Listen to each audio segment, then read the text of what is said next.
terhadap Deddy Mulyadi. Hati-hati Indonesia terhadap orang-orang yang suka nyemplung gorong-gorong. Hati-hati kepada orang yang suka nyemplung got. Hati-hati pokoknya ya. Insya Allah hati-hati terhadap orang yang pelangap-pelungu. Apalagi nama Masjid Al-Ihsan dirubah dengan nama Masjid Welas Asih. Yang kata Gus Nur itu apa tadi? Sugi Nur Raharja atau Gus Nur mempertanyakan keislaman KDM gara-gara KDM mengganti rumah sakit Al-Ihsan menjadi rumah sakit Welas Asih. Kita lihat. Kalau mau bantu fakir miskin nggak usah dikontenkan kalau memang pejabat. Kalau hanya begitu saya bisa Ustaz.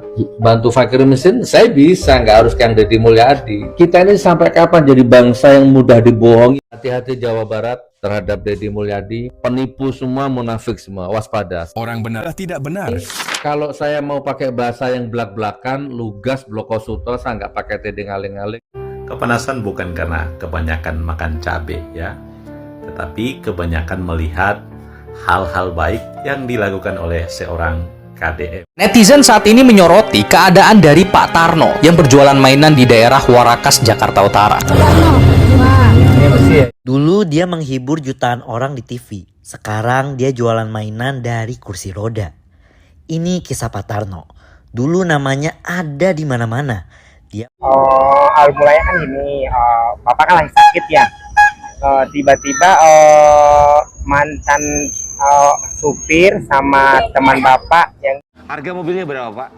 100. Harga mobil 100 juta? 100 juta. 100 juta. Bapak sudah bayar berapa? 100 juta. Oh sudah lunas? Udah. Jadi mobilnya nggak dikasih sama sekali? Ini kosong ya. Oke. Kosong ya. Kosong. Ya, kosong. Bantu yuk. Bantu, oke. Ayo bantu teman-teman. Hai guys, jumpa lagi dengan saya Hadi Purwanto guys. Ada beberapa berita yang lagi viral nih guys. Seorang Gus atau yang dipanggil Kiai, beliau ini mengolok atau mengkritik KDM secara habis-habisan guys ya. Apakah ini dilatar belakangi oleh perasaan iri apa gimana guys ya? Mari kita saksikan guys. Tapi setelah itu kita akan juga menyaksikan berita yang gak kalah viral guys. Dulu beliau ini seorang mantan legendaris pesulap yang pernah tenar di zamannya guys. Sekarang beliau sedang mengalami sesuatu hal yang sangat memilukan guys. Beliau ditipu oleh seseorang uang guys ya, sebesar puluhan juta guys. Nah sebelumnya kita tengok dulu pengkritik KDM ini guys. Let's go guys. Terhadap Deddy Mulyadi, hati-hati Indonesia terhadap orang-orang yang suka nyemplung gorong-gorong. Hati-hati kepada orang yang suka nyemplung got. Hati-hati pokoknya ya. Insya Allah hati-hati terhadap orang yang pelangap-pelungu. Hati-hati terhadap orang yang pencitraannya baju 200.000 macam-macam. Hati-hati, penipu semua, munafik semua, waspada. Assalamualaikum warahmatullahi wabarakatuh. Waalaikumsalam. Nah seperti itu guys. Nah ini mengundang banyak kontra guys di antara netizen, terutama para pecinta KDM guys. Apalagi nama Masjid Al-Ihsan dirubah dengan nama Masjid Welas Asih. Yang kata Gus Nur itu apa tadi? Artinya itu kalau dalam bahasa marketingnya non muslim ya. Belas kasih. Kasih Tuhan. Nah, gitu-gitulah ya. Begini. Dalam mengartikan aja masih belepotan guys ya. Pengetahuannya sangat dangkal sekali guys. Nah ini sesuatu hal beliau mengkritik KDM ini dengan keilmuan yang sangat dangkal sekali guys. Jadinya kalau yang penting ngomong, bukan ngomong yang penting. Inilah kalau yang nggak tahu, so tahu. Inilah yang nggak paham, nggak mau dikasih paham, stop. Dikasih panggung orang menebar kebencian. Welas Asih itu adalah ihsan itu sendiri. Cuman bedanya ihsan bahasa Arab, Welas Asihnya bahasa Indonesia, bahasa Nusantara, bahasa Jawa. Itu kan yang namanya pengasih penyayang. Itu kan sumbernya Ar-Rahmanu Ar-Rahim. Itu sumbernya Ar-Rahmanu Rahim. Allah Maha Ar-Rahman, Maha Pengasih. Allah juga Ar-Rahim, Maha Penyayang. Jadi Welas Asih itu dari Ar-Rahman dan Ar-Rahim juga.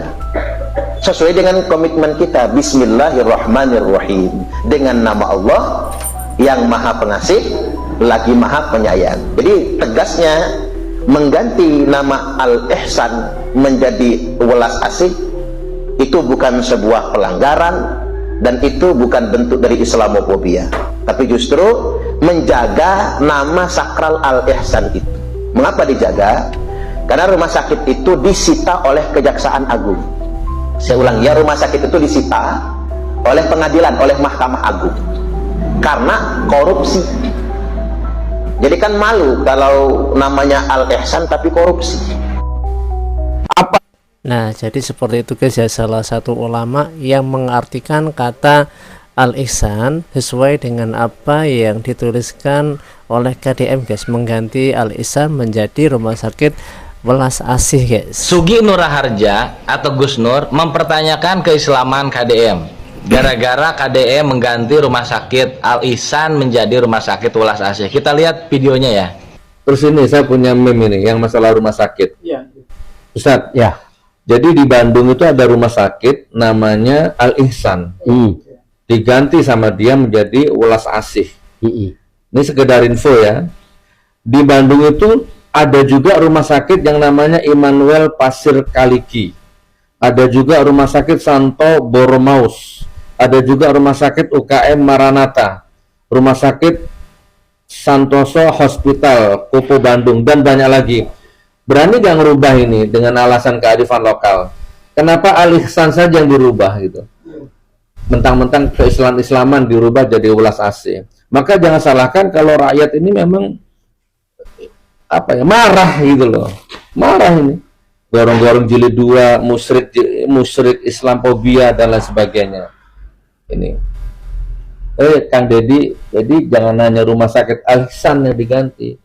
Rumah sakit yang lain itu demi kearifan lokal ganti semua namanya. Gitu. Kurang lebih seperti itu. Nah, jadi kalau antum tadi bilang masalah iman, masalah kaidah, ini orang kan nggak jelas juga. Saya belum tahu sih agamanya Muslim atau non-Muslim. Saya juga nggak tahu. Nah, ini yang sementara bisa saya sampaikan sebagai closing. Wahai rakyat Indonesia, sudahlah. Ya, kalau hanya bantu fakir miskin, ya wajar dia pejabat. Wajar tugasnya. Nah, saya ini bukan pejabat, bantu fakir miskin. Bedah rumah fakir miskin, infak beras, bedah masjid, saya lakukan. Itu baru luar biasa. Kalau pejabat nggak luar biasa, nggak aneh. Dia sidak malam-malam, ngasih uang fakir miskin, pakai kamera. Ya sudahlah, itu kan marketing. Ya kan, untuk menaikkan citra diri. Jadi ini jangan-jangan dia punya target presiden nanti. Atau jangan-jangan sudah ada oligarki yang modali dia untuk jadi presiden keberapa nanti. Apalagi memang dia pendukung berat Gibran, pendukung berat Jokowi, sudah nas ya. Justru saya mempertanyakan keislaman Sugi Nur atau Gus Nur. Kok seorang muslim seperti itu? Jadi Sugi Nur, Gus Nur harus bisa membedakan mana informasi, mana kejadian. Informasi didapat dari pihak ketiga. Bisa dari media, bisa dari orang ketiga. Tapi kalau kejadian dilihat oleh mata sendiri, telinga sendiri, itu Sugi Nur. Sugi Nur, Gus Nur harus banyak belajar mengenai Sunda di Jawa Barat. Coba pelajari dengan tekun. Tidak semua yang bahasa Sunda di dalamnya tidak Arab. Tidak semua bahasa Sunda di dalamnya tidak Islam. Pelajari itu di pesantren-pesantren besar di Jawa Barat. Banyak pesantren besar yang tidak pernah tampil, banyak menghasilkan para ulama-ulama besar di Jawa Barat. Itu pesantrennya bahasanya bahasa Sunda. Contoh di Bandung ada pesantren Sindang Resmi, itu di Cigondewa. Ada Cikalama, cikalnya para ulama. Ada pesantren Gunung Puyuh, ada pesantren Manonjaya. Banyak di Jawa Barat pesantren-pesantren yang namanya Sunda, pesantren besar. Di dalamnya para pendirinya ulama besar, hafiz Quran, tapi sehari-hari berinteraksi dengan masyarakat pakai bahasa Sunda. Tapi kata-katanya Al-Quran semua isinya, tapi bahasa Sunda. Kenapa? Karena banyak masyarakat di lingkungannya tidak pernah sekolah, tidak paham, tapi dengan bahasa daerah tersebut menjadi paham. Begitu Sugi Nur. Sugi Nur atau Gus Nur menantang KDM. Apakah berani merubah nama-nama rumah sakit yang ada di kota Bandung seperti Rumah Sakit Immanuel, Rumah Sakit Santo Boromaus, Rumah Sakit Maranatha ya? Kayaknya Sugi Nur atau Gus Nur ini kurang informasi. KDM sebagai gubernur Jawa Barat berani merubah Al Ihsan menjadi rumah sakit welas asih karena kewenangan gubernur. Sedangkan rumah sakit yang disebut oleh Suginur itu rumah sakit swasta. Gak ada kewenangan gubernur di sana untuk merubah nama. Yang punya kan swasta. Saya nggak tahu ini Suginur atau Gusnur ini informasi dari mana gitu ya. Kemudian penyebutan nama juga salah, alamat juga salah. Sejak kapan rumah sakit Immanuel di Bandung itu pindah ke Pasir Kaliki? Saya dari kecil rumah sakit Immanuel itu di Jalan Kopo, yang saya tahu kan sampai sekarang itu. Dia bilang rumah sakit Immanuel di Pasir Kaliki. Kemudian Suginur bilang rumah sakit Santo Boromeus. Itu rumah sakit Boromeus namanya. Ya, jadi itu bukan kewenangan gubernur. Gak masuk akal kalau Suginur, Gusnur mempertanyakan keislaman KDM gara-gara rumah sakit Al Ihsan diganti menjadi rumah sakit welas asih. Welas asih itu bahasa Sunda yang paling halus. Welas asih. Tapi saya maklumi, Suginur atau Gusnur ini bukan orang Sunda, bukan orang Jawa Barat. Beliau tidak pernah mengerti perasaan orang Sunda, tidak pernah mau belajar mengenai bahasa Sunda, mengenai kearifan lokal di Sunda. Jadi saya memaafkan. Jadi kesimpulannya, kalau Suginur mempertanyakan keislaman KDM, justru saya secara pribadi mempertanyakan keislaman Suginur, Gusnur. Ada mukmin, iman, amin. Mukmin adalah orang yang memberi rasa aman bukan hanya ke manusia aja. Hewan, tumbuhan harus diberi rasa aman. Iman adalah metodenya supaya tetap menjaga kemukminannya. Amin adalah doanya. Jadi gabungan dari mukmin, iman, amin adalah al-amin. Cuma al-amin itu hanya diberikan kepada Nabi Muhammad Sallallahu Alaihi Wasallam sebelum jadi Nabi dan Rasul. Jadi sebelum jadi Nabi dan Rasul, Yahudi nitip barang tanpa jaminan. Di zaman sekarang, di akhir zaman sekarang, ada nggak seperti itu? Suginur, Gusnur ini mempertanyakan masalah pencitraan KDM bagi-bagi ke orang miskin. Wajar kata Suginur karena sedang menjabat sebagai gubernur. Ini juga salah juga ini Suginur. Ini informasi dari mana? KDM itu berbagi sebelum beliau jadi pejabat. Bahkan jauh sebelum jadi gubernur, sebelum jadi Bupati Purwakarta juga. Beliau sudah berbagi. Sugi, gimana ini ya? Saya nggak tahu informasi dari mana ini Suginur ini. Kemudian kalau KDM bawa kamera, itu menjadi sebuah inspirasi, bukan motivasi. Kenapa inspirasi? Supaya diikutin oleh pejabat-pejabat yang lainnya atau masyarakat yang lainnya. Beda inspirasi sama motivasi. Inspirasi tidak pernah berani mengatakan kalau belum melakukan. Jadi KDM itu seorang inspirator, bukan motivator. Kalau motivator bisa bicara apa aja meskipun tidak pernah melakukan. Sugi Nur Raharja. Nah, jadi demikian guys ya, kelihatan juga kedangkalan dari Gusnur ini atau Suginur ini guys. Kalau mau bantu fakir miskin nggak usah dikontenkan kalau memang pejabat. Kalau hanya begitu saya bisa Ustaz. Bantu fakir miskin saya bisa, nggak harus Kang Deddy Mulyadi. Kita ini sampai kapan jadi bangsa yang mudah dibohongi, mudah ditipu? Itu sampai kapan? Itu aja intinya. Sudahlah, kalau hanya bantu fakir miskin ya wajar dia pejabat. Saya ini bukan pejabat, bantu fakir miskin. Bedah rumah fakir miskin, infak beras, bedah masjid, saya lakukan. Itu baru luar biasa. Kalau pejabat nggak luar biasa, nggak aneh. Dia sidak malam-malam masih uang fakir miskin pakai kamera, ya sudahlah, itu kan marketing. Jadi kalau pertanyaannya ke Gusnur dan ini konten Gusnur, hukumnya nas sudah.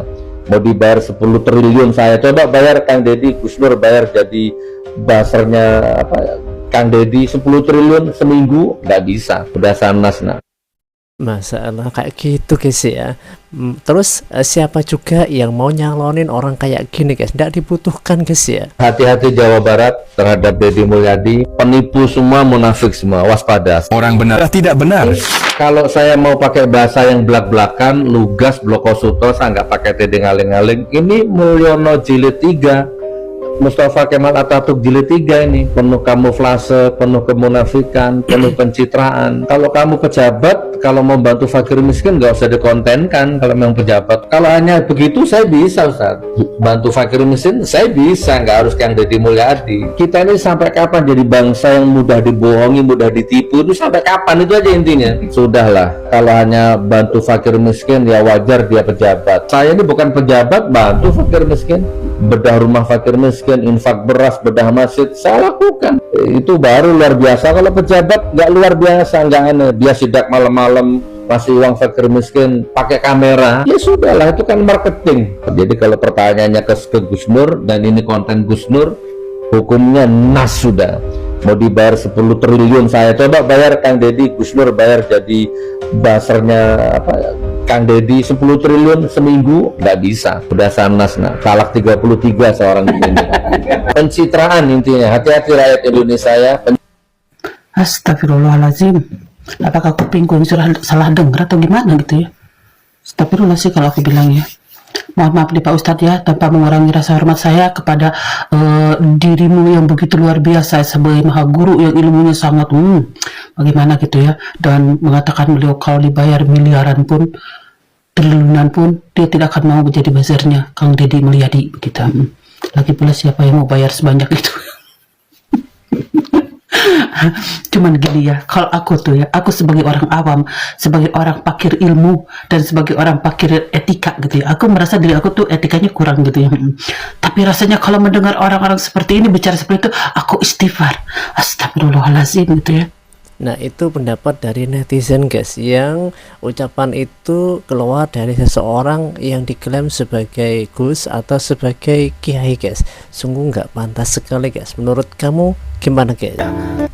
Nah, jadi seperti itu guys ya, masukan dari netizen yang mana Sugi Nur itu katanya mirip seperti iblis guys. Kenapa? Karena hanya orang-orang yang tidak menyukai kebaikan, yang kepanasan, mereka itulah iblis atau mungkin teman-temannya. Kira-kira seperti itu katanya guys ya. Menurut kamu gimana guys?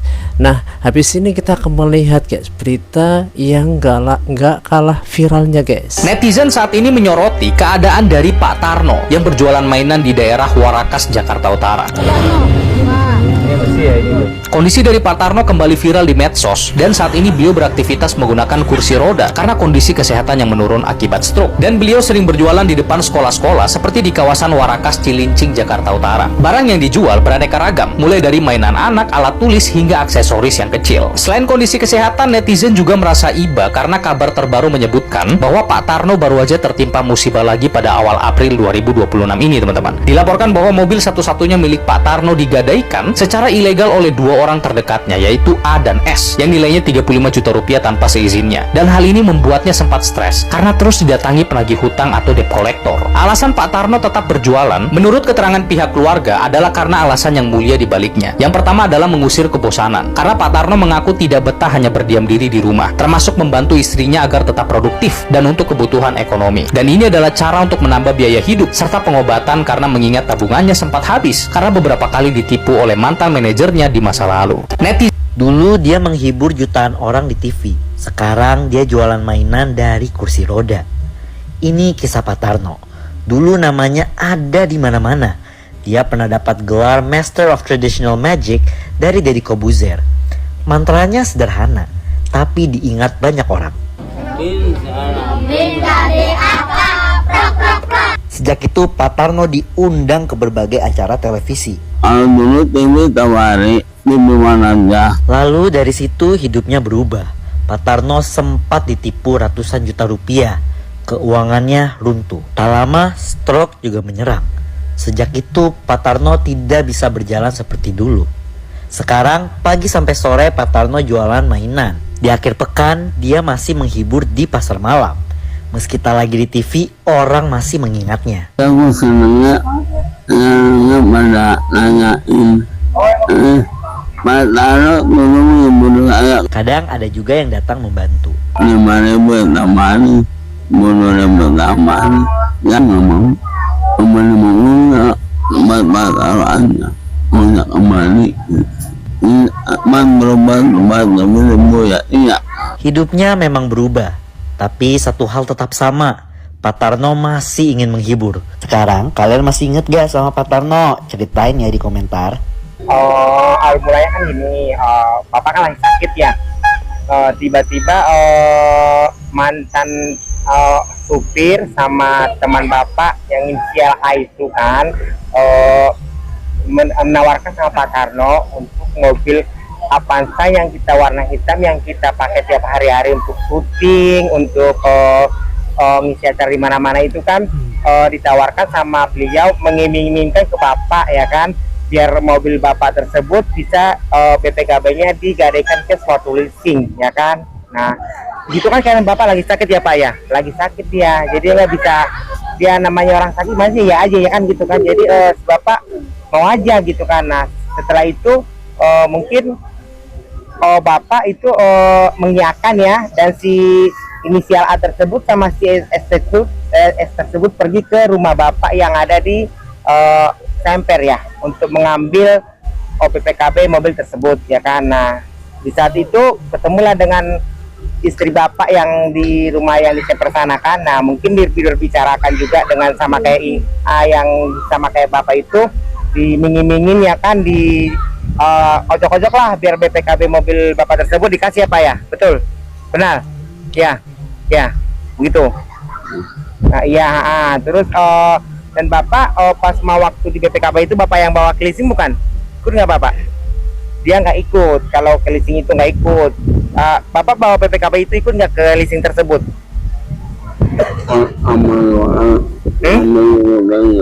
Ngambil duitnya enggak? Oh berarti dia bawa BPKB itu ikut, dia pakai sandian dianterin mungkin kan untuk tanda tangan ya Pak?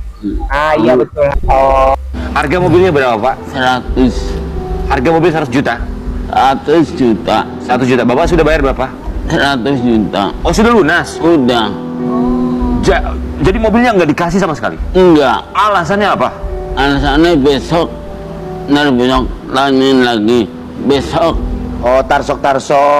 Iya, besok lagi. Besok aja. Besok-besoknya nggak ada bisa. Pak Tarnonya kebaikan banget sih, terlalu baik. Saya naruh blow on. Percaya sama orang. Pak Tarno itu transfer atau pakai uang cash? Uang cash 50, transfer 50. Atas nama siapa transfernya? Ya nggak tahu. Ya blow on sih. Aku lagi syuting. Master tangan aja yang nggak tahu. Dia lagi keder ya. Iya. Iya. Pak Tarno, itu tuh belinya berarti bukan ke showroom ya? Ke orang langsung? Ke showroom memang, tapi bayarnya sama orangnya. Iya. Mobil second berarti ya? Atau baru? Baru. Harga mobilnya berapa Pak? Nah jadi ketika ini diwawancara guys ya oleh para presenter gitu guys ya. Ya lama begini kosong ya. Oke. Kosong ya. Kosong. Ya, kosong. Bantu yuk. Bantu, oke. Ayo bantu teman-teman. Bantu. Bisa menjadi apa? Prok.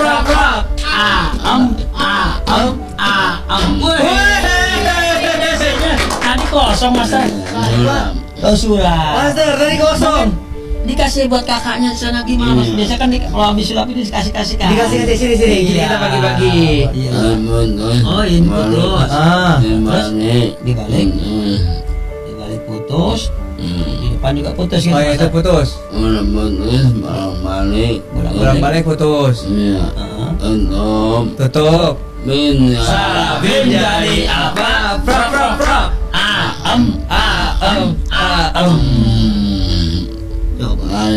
Bantu Bang Samuel narik tariknya satu, tarik nyambung kan.